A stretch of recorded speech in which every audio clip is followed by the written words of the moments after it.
Greetings, Amtgarders. This is Squire Elgin, also known as Julian.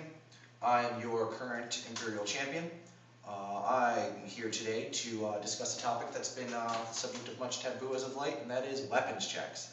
I know we've had several weapon injuries in the north as of late, and I'm here to rectify that situation, or at least assist our local champions as far as how they should perform a process that I think should be done at least twice a month, that is weapons checks. My field personally checks weapons once a week. Now we have 2 fields every week, but we make sure that everything is nice and safe, and every weapon is checked at least once a week. I don't feel every park needs to go to that extreme, but they should be doing this at least once a month. Alright, get into it. I'm going to start with this, your standard Amtgard short sword. Now, how I check this is a method that can be used for daggers, short swords, long swords, polearms, and spears. Because in the grand scheme of things, a polearm or a spear is built roughly the same way as a sword, just with a much longer handle. To start, most of these weapons, well, the swords and the daggers at least, have to be about 2/3 strike legal. Most of you know that. And the method that I use for checking it is a 2-palm method. I take my bottom hand, like so, top hand on top like so.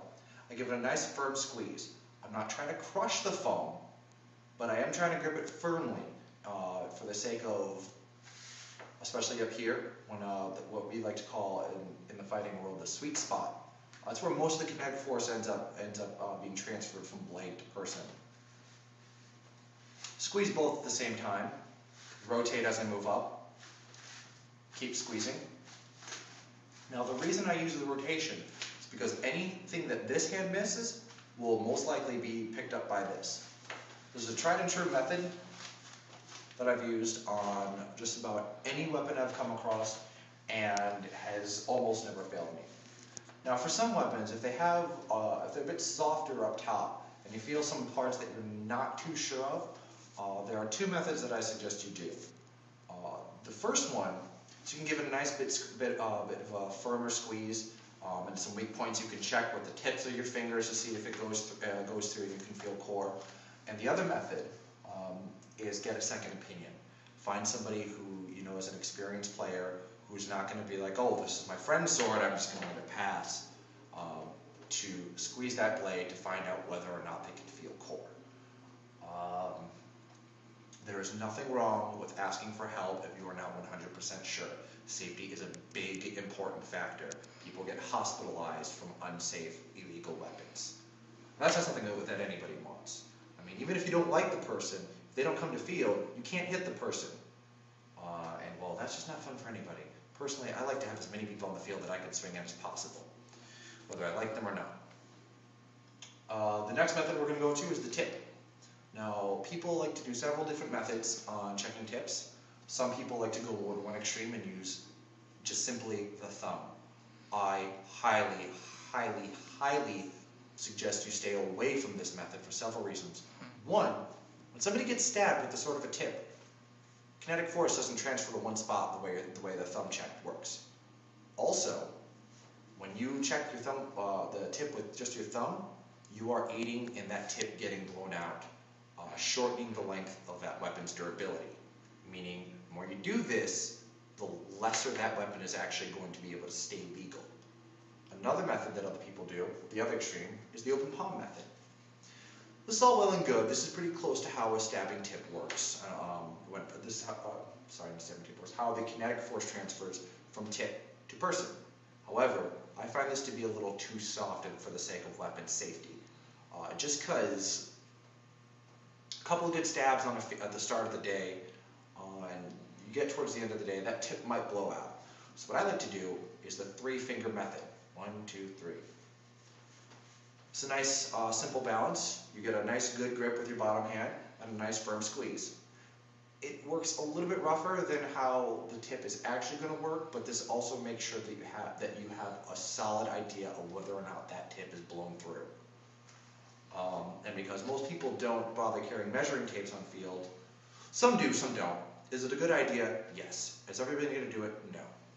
The eye socket test. Find out whether or not the tip is big enough. You can see, it doesn't fit in my eye socket. This is a good tip. Pommel, go ahead and do the same thing. 3 fingers works just fine. You can even go ahead and do the open palm of the pommel, just because nobody really gets stabbed with a pommel, or if they do, it's a 1 in 1,000 chance at least that you're going to get hit with a pommel. Is it a good idea to check the pommel though? Yes. These accidents do happen, so just go ahead and check the pommel, even the open palm method. Next thing we're going to do, standard issue throwing weapon. Used by assassins, scouts, barbarians, monks, a couple other classes I think, not that I really care.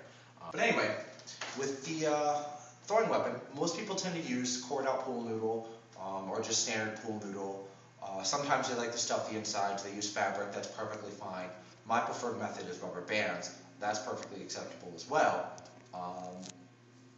But what you want to do with a throwing weapon is go ahead, give it a couple squeezes like you would the standard blade on a weapon. You can squeeze the ends if you want with the open palm. And here's another thing, give it a good shake. Just because sometimes squeezing it, you're not going to be able to tell if there's something illegal inside. But if you shake it, you'll be able to hear things like batteries, rocks, sand, marbles, anything that somebody might try to put in there to weigh it down that is not legal and not safe.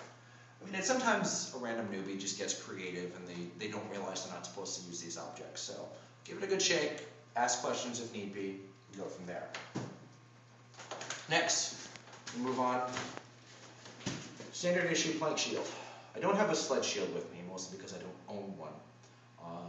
Now, as for plank shields, you don't really have to check much. The important thing that you're going to want to check for a plank shield, I use a standard trowel handle, and what I've done is this metal plate here, I have a second one on the other side. Hence you see the blue cant foam covering it. This is essential to make this shield legal. That metal plate needs to be covered with something. I don't care how much the person argues that nobody's going to get bashed in the face with that. It's a safety issue. Better to be safe than sorry. This does not add any relative weight. If a person's complaining about the weight that this adds, well, then they're just a crappy fighter to begin with and they need to move on to something else. For sled shields, usually most people like to use toboggans, round sleds, and they'll put a layer of foam, generally pool noodle or a couple layers of pipe insulation around the edge. It's a good idea to go ahead and squeeze. Again, the two-hand method, sliding across, works well. You're just trying to feel out for any gaps in the foam, any points where the foam is blown through completely. Good shields tend to last a couple of years. Go ahead, you can rub your hand across the edge, just to make sure that there's some sort of padding or foam there, just to be safe. You don't come across problems with shields too often, but it's a good idea to just give it a once over just to be safe. Last thing that we're going to discuss is arrows. I personally don't own any arrows, so I don't have any to check here, but the method that you use for checking your tip of your sword works very good for arrows as well. The only difference is with an arrow, you want to squeeze it a little bit harder than you're going to do your sword, just because you want to make doubly sure that that tip is safe, because arrows fly at a much higher velocity than a stab from a sword. I mean, we allow 35-pound 28-inch bows for a reason. Those arrows are flying pretty fast. We've already had a couple of injuries during my term due to lack of arrow checks, and it's very simple. You grab the tip, 3 fingers.